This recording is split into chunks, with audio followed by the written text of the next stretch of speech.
બાળક રડે તો તેને ચોકલેટ કે પેકેટ પકડાવી દેવું એટલે ચૂપ થઈ જાય, પરંતુ જો તમે બાળકને ચોકલેટ આખા આપતા હોય તો ચેતી જજો. તમે તમારા બાળકને નોનવેજ ચોકલેટ તો નથી ખવડાવતા ને?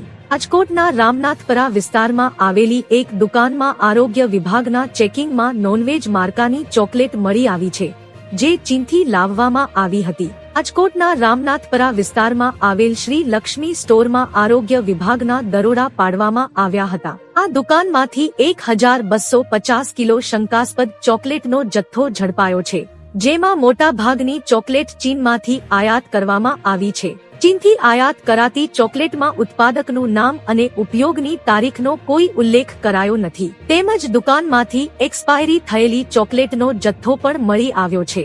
તો મિત્રો, હાલ માટે આટલું. મળીશું નવી અપડેટ સાથે જ. જો તમને અમારા વિડીયો પસંદ આવતા હોય તો વિડીયોને લાઈક કરી દેજો અને ભારત સમય ન્યૂઝ ચેનલને સબસ્ક્રાઇબ કરી બાજુમાં આવેલા બેલ આઇકોનને દબાવી દો, જેથી તમને આવા સમાચારની અપડેટ મળતી રહે.